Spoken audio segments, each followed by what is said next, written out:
નમસ્કાર, Gujarat weather update સાથે હું છું ભગવતી વિશાવડિયા। આમ તો અત્યારે શિયાળાની સિઝન ચાલી રહી છે, પરંતુ ક્યાંક ને ક્યાંક વાતાવરણમાં બદલાવ આવે છે અને બપોર સુધી તમને ગરમી જેવો અનુભવ થાય છે અને રાત્રે ફરી ઠંડી, તો ક્યાંક વરસાદના છાંટા પણ અનુભવવામાં આવી રહ્યા છે। ત્યારે હવામાન નિષ્ણાંતો છે અને ખાસ કરીને વેસ્ટર્ન એક સર્ક્યુલેશન છે એ પણ ફરી સક્રિય થયું છે અને તેને લઈને ક્યાંક માવઠા તો ક્યાંક વધારે ઠંડી પડવાની આગાહી કરવામાં આવી છે।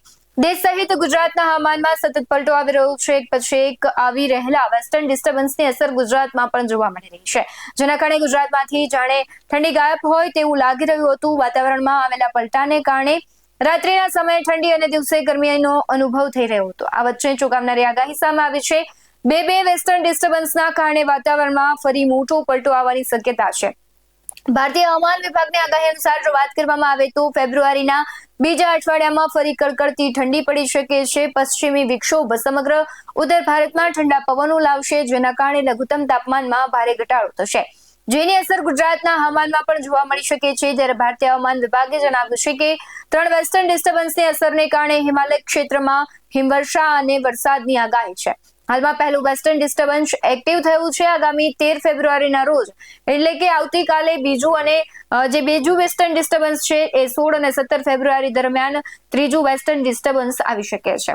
હવામાન વિભાગે જે પ્રમાણે આગાહી કરી છે તેની વાત કરીએ તો હાલ ગુજરાતના ઉત્તર પૂર્વથી પૂર્વના પવનો ફૂંકાઈ રહ્યા છે।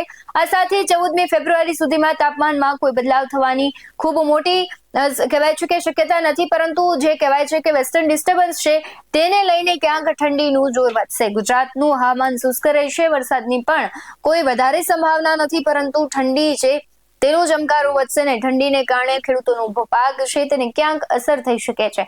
સાથે જ જે ઠંડી છે તો રાત્રે ઠંડી અનુભવાઈ રહી છે, બપોરે ગરમી અનુભવાઈ રહી છે, એટલે કે મિક્સ સિઝન છે હવે લોકોના સ્વાસ્થ્ય માટે પણ જોખમી સાબિત થઈ શકે છે।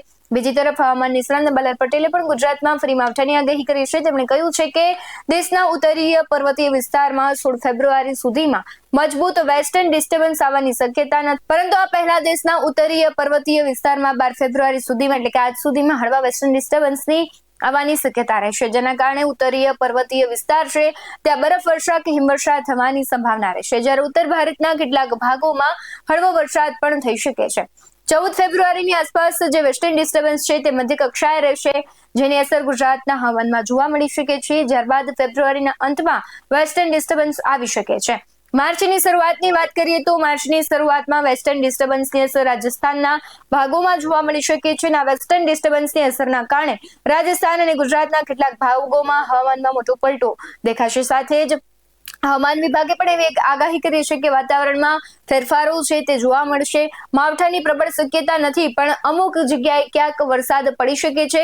ગુજરાતમાં પણ જે આખું વાતાવરણ છે તે બદલાવું છે તેની અસરો વધારે પડતી દેખાઈ રહી છે અને થોડા દિવસો દરમિયાન વધારે ઠંડી પણ પડી શકે છે। હવામાન નિષ્ણાંતો એવું કહી રહ્યા છે આગામી 2 થી 3 દિવસમાં ગુજરાતના વિવિધ ભાગોમાં વાદળછાયું વાતાવરણ રહેશે। અત્યારે મિશ્ર વાતાવરણ તો ગુજરાતમાં છે જ, ત્યારે આગળ તેમણે કહ્યું છે કે ઉત્તર ગુજરાત અને સૌરાષ્ટ્રના કેટલાક વિસ્તારોમાં છૂટોછવાયો વરસાદ અથવા હળવા ઝાપટા પડવાની સંભાવના છે। સૌરાષ્ટ્ર કચ્છ સહિતનો વિસ્તાર છે ત્યાં પણ ક્યાંક ને ક્યાંક છે વાતાવરણમાં મોટો પલટો આવી શકે છે અને હવે વરસાદ જો આવે છે તો ફરી એક વખત કાતિલ ઠંડીનો પણ રાઉન્ડ આવી શકે તેવી સંભાવનાઓ વ્યક્ત કરવામાં આવી છે। તમારા વિસ્તારમાં જો વરસાદ આવ્યો હોય, છૂટોછવાયો વરસાદ પણ પડે છે અથવા તમારે કોઈ સમાચાર અમારા સુધી પહોંચાડવા છે તો અમારા વોટ્સએપ નંબર ઉપર તમે મોકલી શકો છો।